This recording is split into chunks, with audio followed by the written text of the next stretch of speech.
Okay, let's talk about it. This is what we are trying to avoid. The visible knots, the bulky hairline, the style that screams crochet from a mile away. And this is the goal. A seamless, flawless, totally natural looking updo that has people asking, wait, is that all your hair? I'm taking on the no leave out crochet updo challenge to see if a truly invisible finish is even possible. They say it's tricky, they say it takes patience, and they say the invisible knot is a beast to master. Let's see if I can actually nail it. This is more than just a hairstyle for me, it's a mission. For years, I've seen the gorgeous pictures and watched the tutorials, and honestly, I've always been a little intimidated. The idea of a full lashes updo without leaving any of my own hair out is the ultimate protective style dream. But the reality can often be a nightmare of lumpy foundations and a hairline that just isn't convincing. So the challenge is simple: can I, with just my own 2 hands and a whole lot of determination, create a crochet updo that is completely undetectable? One that I can rock with confidence, knowing that every angle is my good angle. The secret, apparently, comes down to 2 things: the braiding pattern and the legendary invisible knot technique. They're the gatekeepers to crochet perfection, and today, I'm planning to get past them. So, grab your own crochet hook in solidarity, because we're getting into this challenge together. Section 1, the blueprint. The foundation is everything. Before a single piece of crochet hair is even touched, the real work begins. Let's be real, the success or failure of this whole challenge depends on the foundation. It's the groundwork for everything that comes after, and if you get this part wrong, no amount of skill. For a no leave out updo, the braid pattern is everything. You can't just braid your hair straight back and call it a day. That might work for styles you wear down, but for an updo, every single braid around the edge is on display when you pull the hair up. The goal is a pattern that's flat, secure, and lets you install the crochet hair in a direction that mimics how hair naturally grows. After a lot of research and some practice runs on my mannequin head, I've settled on a hybrid beehive/circular pattern. Here's the game plan. I started by parting my hair from ear to ear, separating the front and the back.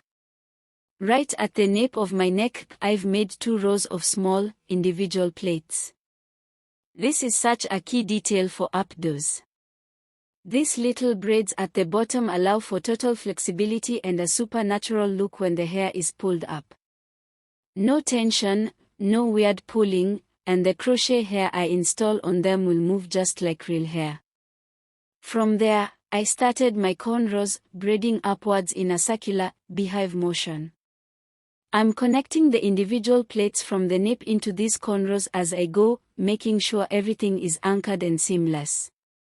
The trick is to make the cornrows small and close together. You don't want huge, bulky braids because that's how you get a helmet head, where the crochet hair sits way too high off your scalp. The braids need to be firm enough to be a good anchor, but definitely not tight enough to cause tension. This is a protective style, after all, and we're not trying to cause any damage. As I'm braiding, I'm thinking about the final style. Where is the updo going to sit? Where do I need the most fullness?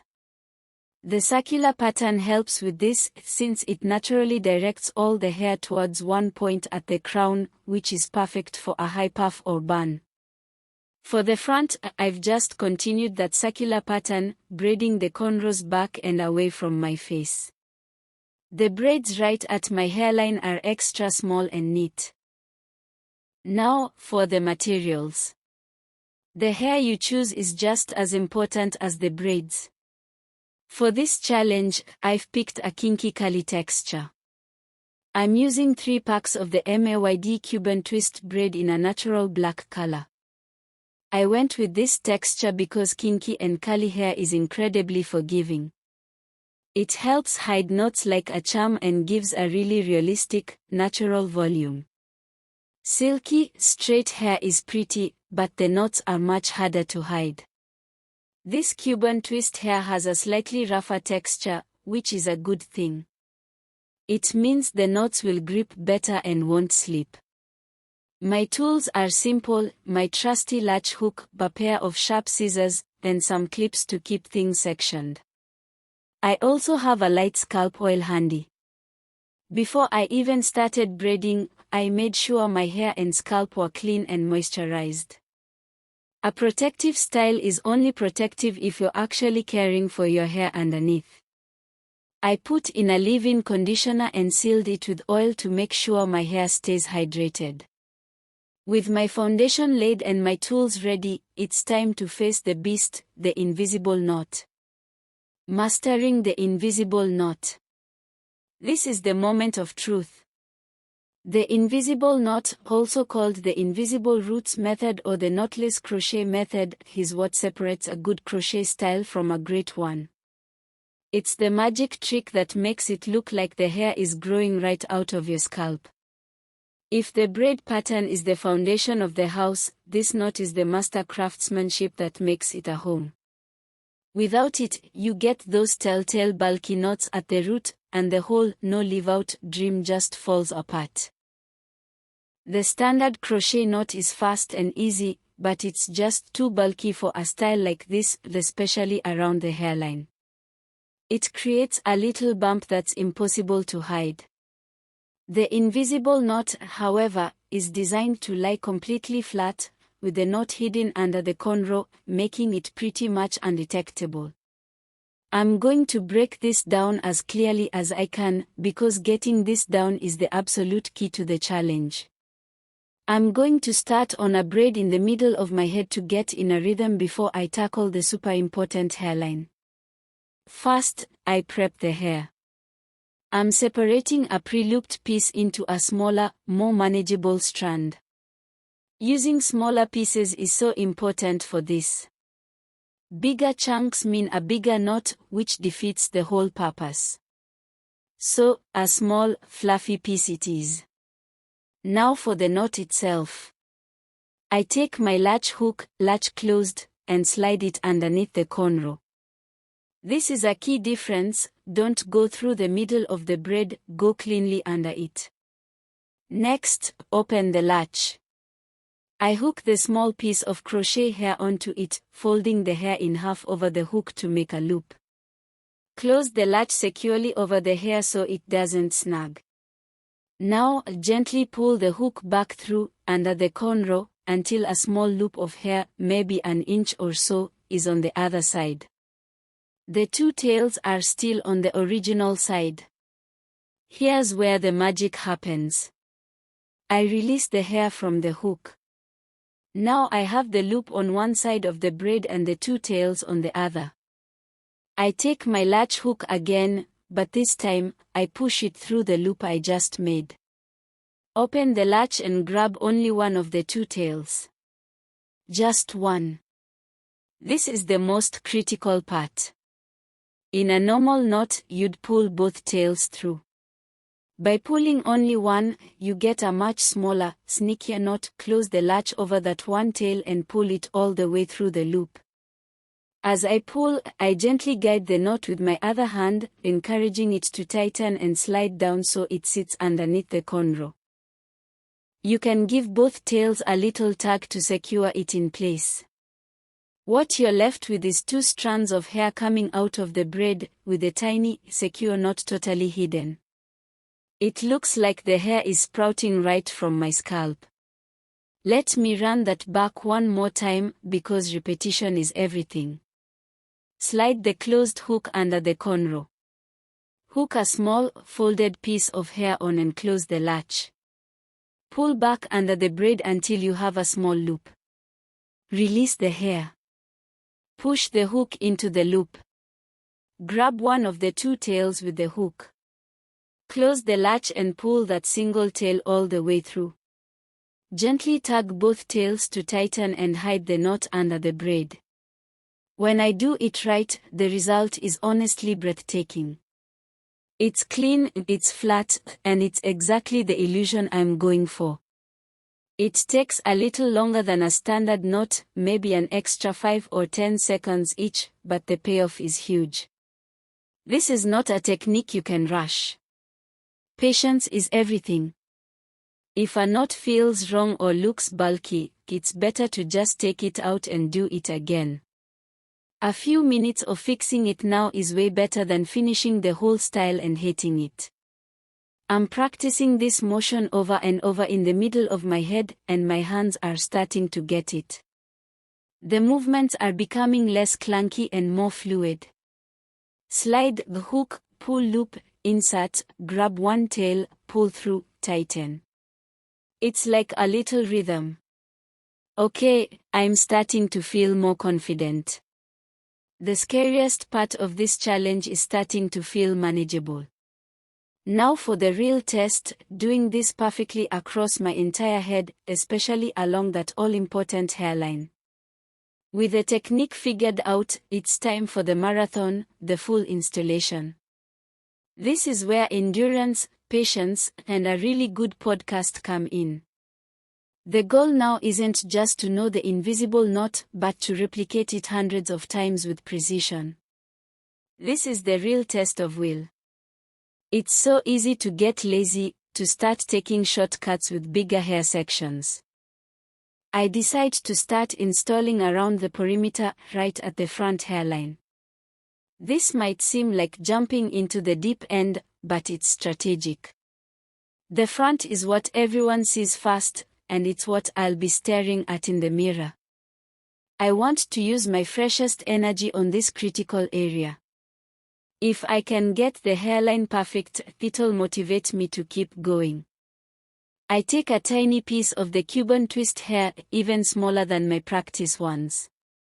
For the hairline, the smaller, the more natural. I do the invisible knot with painstaking care. Slide the hook under the tiny braid, pull the loop through, hook into the loop, grab one tail, pull it through, and gently tighten the knot so it vanishes. The first one is in. I lean into my mirror, checking every angle. It looks good. It looks really good. No bump, no visible knot, just a wisp of kinky curly hair that looks like it's mine. That little win fuels me. I keep going along the hairline, placing the knots super close together. You can't have any gaps for a seamless hairline. The spacing is tight, but I'm careful not to overload the braid, which can cause tension. It's a delicate balance. I'm installing the hair so it falls forward, which will let me brush it back later for a soft, natural edge. An hour later, the whole front hairline is done.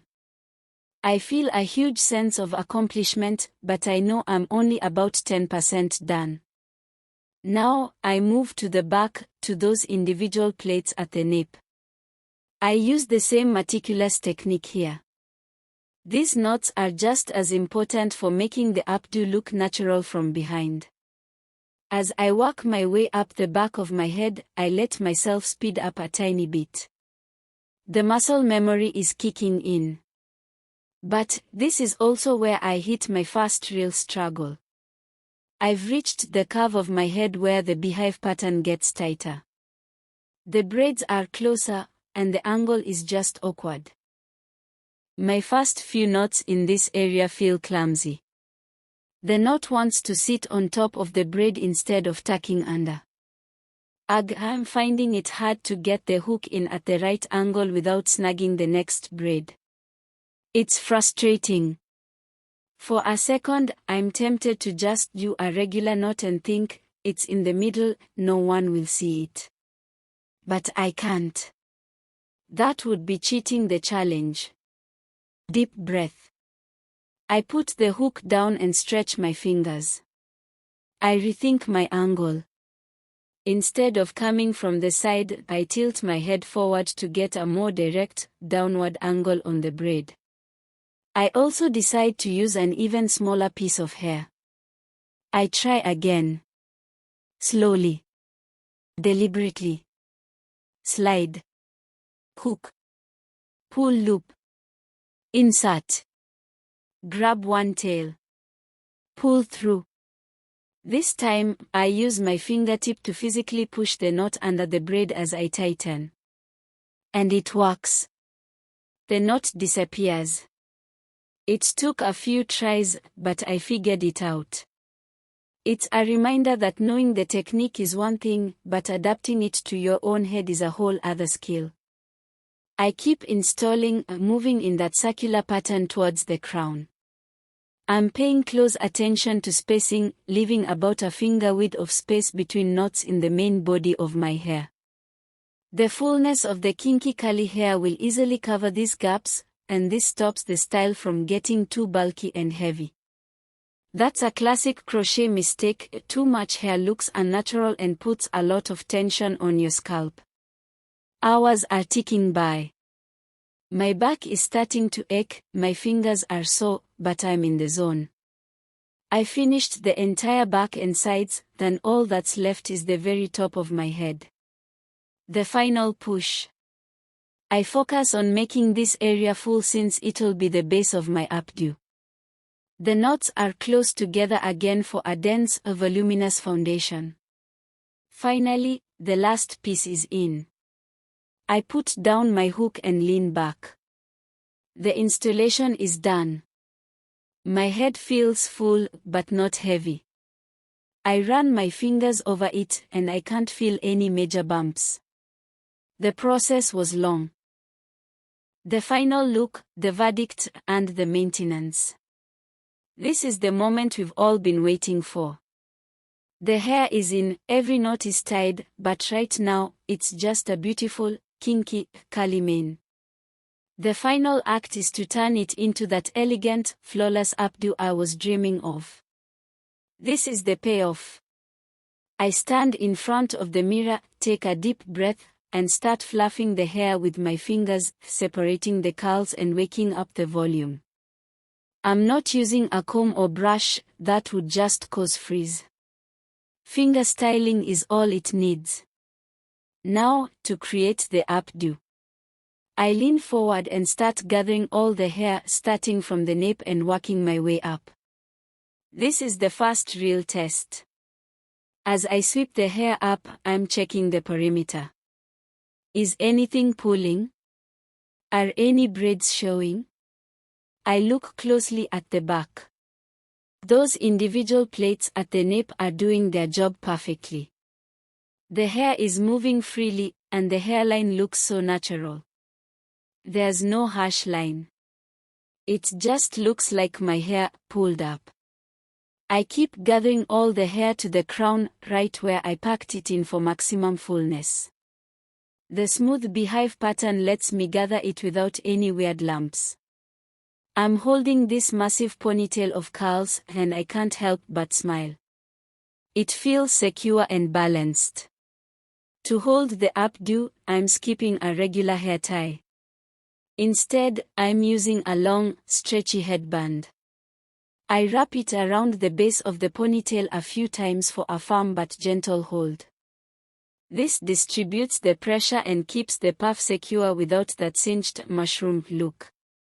Once it's secure, I start shaping the puff, pulling and tucking strands to arrange the curls. For the final touch, I take a few long pieces of crochet hair from the puff itself and wrap them around the base to completely hide the headband, tucking the ends in securely. This one little detail makes it look so much more polished. Okay, the verdict.